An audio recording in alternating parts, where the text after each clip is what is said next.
Hello, everyone, and welcome to our market alert video for today, which is April 11, 2025. I hope this video is finding you healthy, wealthy, and wise.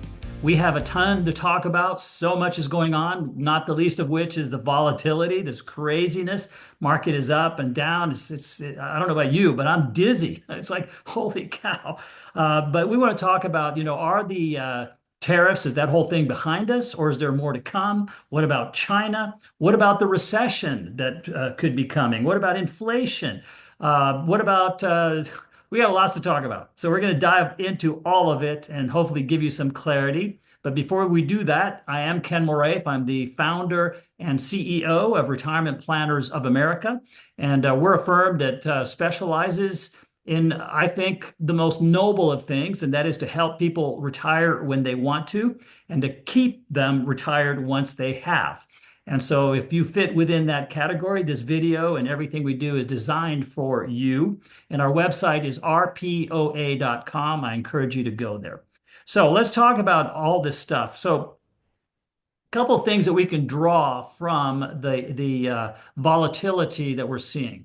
One is that there's a lot of anxiety and uncertainty, but there's a lot of anxiety and uncertainty around how these tariff things are going to work themselves out. And as you guys know, the market hates uncertainty and it hates doubt and all that stuff. And so whenever things appear to be resolving themselves, then the market goes way up. And when they seem to not be, the market goes way down. So that's the first thing. The second thing it tells us is that, from the standpoint of someone who is retired or retiring soon, you have to ask yourself, is the downside that this represents worth it? And so, in our view, the downside is potentially significant, and we want to be careful, and therefore that's why we are in protection mode. Now, here's where this could go wrong. And for those of you who've been involved in negotiations, you know how they go, right? It starts off, everybody's like, okay, let's negotiate. This is great. We're going to come to a conclusion. But then the devil is in the details. And in my experience anyway, it gets ugly towards the end. That's when everybody gets really mad at each other, and then it's resolved. So we're way early on this whole process, and we don't really know what the outcome of it is. So there's probably a lot of volatility still to go. And this 90 days that Trump put on the thing means it's going to last 90 days. That's, there's an old principle that says the job always takes the time allocated to it. So if it's got a 90-day deadline, it's going to take 90 days. So we can assume that right now. The other wild card is China. And China, at least right now, is saying we are not going to play ball. We're not going to negotiate. In fact, the opposite. We're going to go out and get all the countries that are on our side to, put pressure on the U.S. and make things worse for us. So, if that comes to fruition, that certainly would be a reason why the market could go down a lot from here. The other thing that we also want to be aware of is that there's a thing called the yield curve, which we've talked about in the past. And the yield curve has predicted every single recession that we've ever had over the last 100 years. It's predicted all of them. The problem with the yield curve, though, is that it predicts recessions that don't happen as well, or it predicts them really early.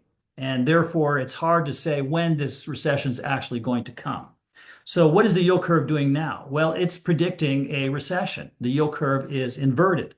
And it was doing that before the tariff talks started. Okay, so the yield curve was predicting a recession before the tariff stuff started. So that means that something bad was brewing already. And certainly with the uncertainty over all the tariff negotiations, business is going to slow down as businesses, delay shipments until they find out what's going to happen with the tariffs and, those kind of things.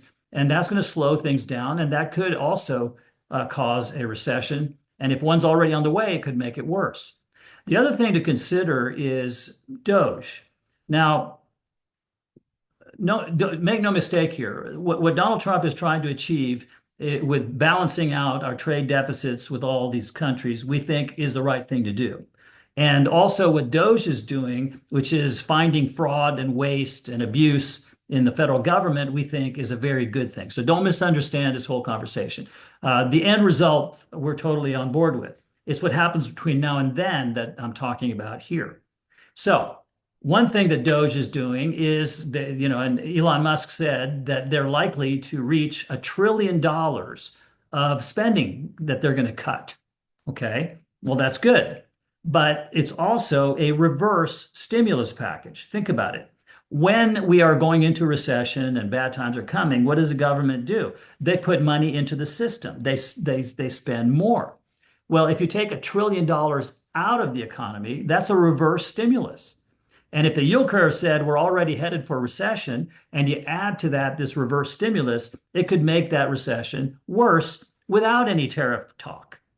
The other thing that DOGE is talking about, again, we agree with it, is the reduction of people that aren't needed. As with any business, over time, you could come to a place where you have a bunch of employees that, technology or whatever has made it that you don't need those people. And so DOGE is cutting tens of thousands, if not hundreds of thousands of government jobs. Well, those people are people too, right? And they're consumers. They spend money.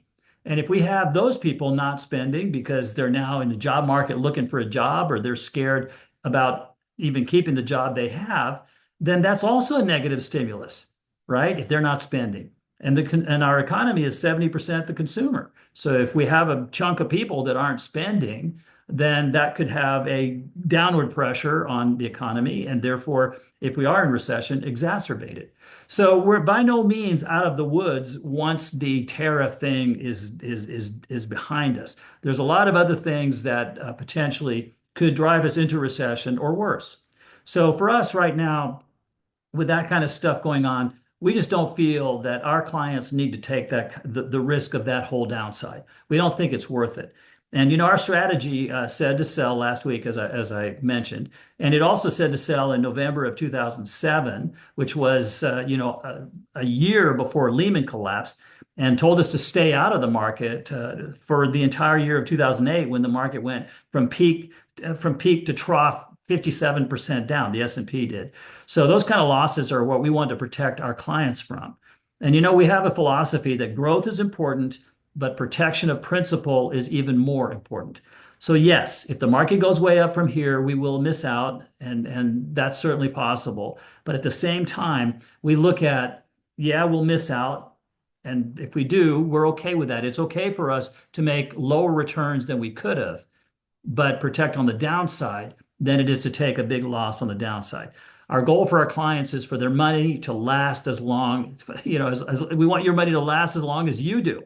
And to do that, we need to be conservative. We need to protect you. We need to be diversified. All those kind of things are what we do, which is different than maybe a 30 or a 40-year-old might do.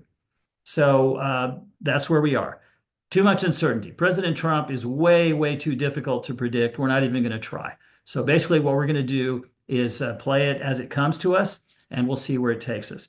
My question to you, though, is if you don't have a strategy to protect yourself against what could be a significant downside, then will you be able to retire when you want to? Will you be able to enjoy the lifestyle that you want when you're retired? It's possible that may not happen for you, and we'd hate for that to be the case.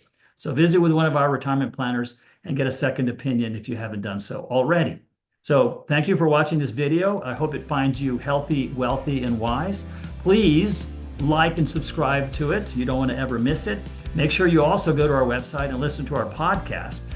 We've had over 300,000 downloads over the last year of our podcast, so you don't want to miss out. We got some good stuff on there for you as well. So again, thanks for watching, and we'll talk soon. Retirement Plan.